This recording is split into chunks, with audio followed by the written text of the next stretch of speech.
it's time for your weekly video. So I thought I would share, didn't buy any records, had a very busy weekend, big busy week as well, so I didn't have any time to really do any record shopping. Cheers. So today I wanted to talk about, this might be a long one, but we're going to talk about what I'd like to refer to as the Mojo Years. So in 2006, 2007, 2006, 2005, somewhere around there, I was a single 20-something dude with lots of expendable income.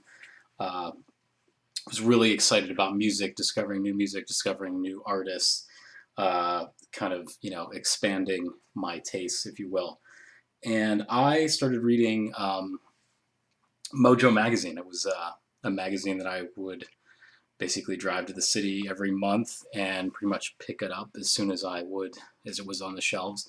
I usually would call the store and say, hey, is the new Mojo available? They said yes, and I would come down and record shop.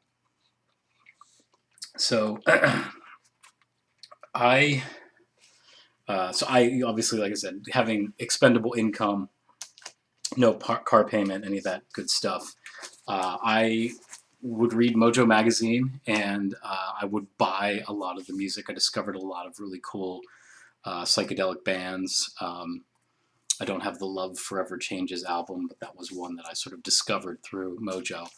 But I was also fortunate to have a job at the time, which was basically what I would describe to being paid for drinking tea and hot chocolate and surfing the internet for 8 hours a day.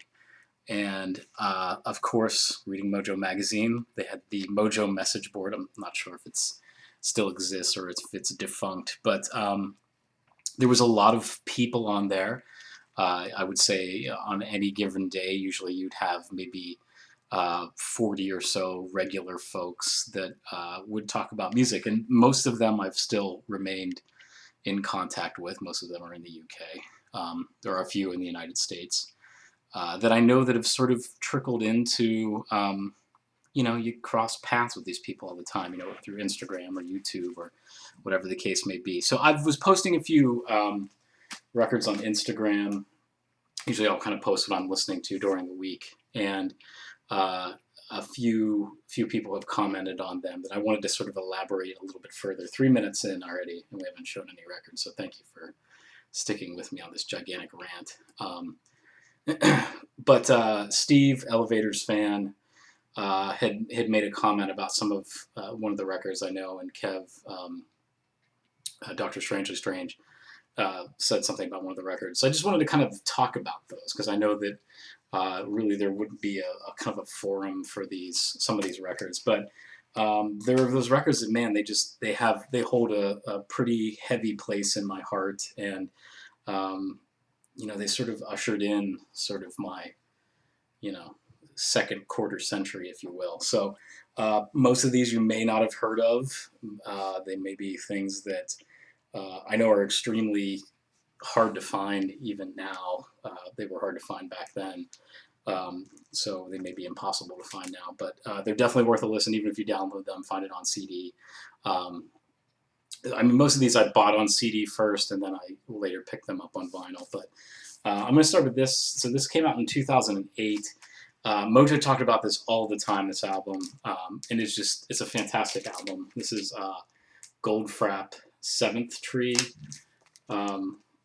It's sort of, I think they refer to it as pastoral folk. Goldfrapp usually is sort of, electronic kind of music, but this album was sort of a departure piece, I guess you could say.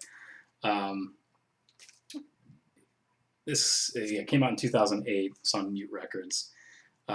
This is just fantastic. It's just an album you can just put on, listen to beginning to end, and every tune just sort of flows into each other. Clowns, Little Bird, Road to Somewhere. A&E, I think that was sort of what was the single off of that. So check that one out. Caravan Girl's another one that's really good. So Goldfrapp. So if you see this one, pick it up. It's awesome. I'll show another one that was sort of, I think this was also another one that was like Mojo's, one of their, you know, like they were like, this is the best album of the year. And this is Jarvis Cocker. This is his first solo album, I believe, after he sort of, after Pulp kind of, I guess, dissolved, if you will. This one is just, it's just a monster album. Jarvis Cocker, you know, the songs that are on here, they sort of just kind of mess with your mind. Heavy Weather is awesome. I Will Kill Again is just kind of like a, this very interesting sort of, I don't know, it's hard to describe. Just look it up. Don't Let 'Em Waste Your Time was the single. You know, Jarvis Cocker sort of has this sort of Monty Python sort of self-depreciating humor, which I always kind of liked, and it's awesome. So he did do a follow-up album to this. It wasn't as good as this one. This, of course, has this one comes with the, I don't remember where it's at here. It has a oh, here it is. There's a, it has the single-sided 7-inch, which was sort of the I guess you could say bonus track on the album. So I won't say what the title is because my mom might be watching this. So, but again, great album. If you find it on CD, you know, pick it up. Vinyl. David, I don't know what his handle is. He lives in Ireland, I want to say. He hooked me up with this, with an international funds transfer. So David, I don't know if you still make videos or not, but again, thank you. Got his little note right there that he sent me, so thank you for that. Here's another band that this was definitely like, so 2008. This is on the Jaguar label. Black Mountain, I believe they were Canadian. They probably still are Canadian, but Stormy High, Angels, Tyrants, Bright Lights, Queens Will Play. This is just really cool. Sort of, this was my sort of introduction to like modern, not one of the few, like sort of new psychedelic music, sort of that heavy kind of, this is, you know, pretty light in comparison to some of the stuff that's out there now, but sort of that droney, kind of bad trip kind of music. But guy kind of sounds like Neil Young on some of it. It's as a female-led singer. This is good stuff. This is their second album. Their first one's definitely worth picking up. Sounds a little more primitive, but this was, you know, has synthesizers and has some like Pink Floyd moments and things like that. So anybody that likes that kind of music should check these guys out. Sort of in the same vein, this is the Black Angels Passover. I believe this maybe came out, I want to say 2005 or 2006, but Mojo says, mean psychedelic garage noise, heavy in the best possible way. So I remember this album came out and they were just playing South by Southwest, I think. They're on the Light in the Attic label. I know Nathan Morales, I'm not sure, Psychedelic Mind's Eye, but I'm not sure exactly what your handle is these days. But Nathan, I believe, is good friends with the band. I think they were sort of a local band to him. Sorry, Nathan, if I'm not saying that correctly, but Passover is a fantastic album. I was in a band at the time, and we sort of put this on, and we were like, okay, so we need to kind of change our thing a little bit. So definitely was a very inspirational album. Sort of sounds like kind of like a Velvet Underground sort of very minor key kind of droney vibes. Amazing. Their newer stuff, they put out tons of albums since this one. I think maybe they've put out maybe 5 or 6. There was one that came out for Record Store Day. But to me, this is sort of the defining moment for them, their debut. So a couple more albums. So sort of kind of going back, I mean, I was really inspired, I guess, with kind of like, there was some jazz music that a lot of the people on the message board talked about. So I sort of got turned on to sort of like, hey, what Miles Davis should I listen to? And I think the two albums that probably stick out in my mind the most, of course, is Miles Davis on the Corner. This is a phenomenal album. This is sort of when he's doing his, his electric phase. I believe this came out in '72. This is a later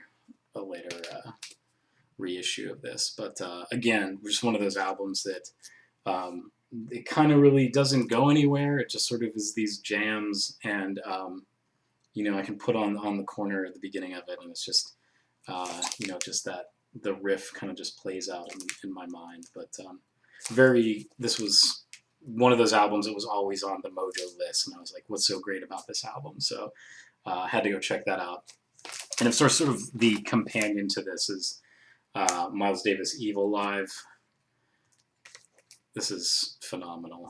There's also a reissue of this that's sort of just like black with white text. It says Miles Davis Evil Live. Excuse me. And I remember when I was working at this job, that was sort of my desktop background for a little while. So this is the same guy that did like the Santana artwork. I forget what else he did. I think he did Bitches Brew as well too. But Evil Live was like a live album that was sort of compiled from these shows at the Cellar Door, and it's just some maddening sort of funk music that sort of is just like they just jam. That's all there's these little themes of the music, and they just sort of go from there. But again, this is just an amazing album. And I have fond memories of one time Sam and I went to a concert, and we were just driving down the road, like just blasting this, and we were going down the highway. It was awesome. So this is another one inspired by Mojo. So very cool. And then, okay, so I'm gonna have to talk about this. So Stooges Fun House. I don't really need to say much about this album. Of course, the quintessential Stooges album. But I really had no idea about this album, prior to joining the Mojo message board. This one came up all the time on, all these different lists that we would have going, where we would write, hey, name your top 10 albums and things like that. Which to me, the message board was better than what was on the was in the magazine, because it was like really far out stuff that they didn't want to. That they would never print. But so that one. And I remember one time I saw this at a flea market, and it was for $50.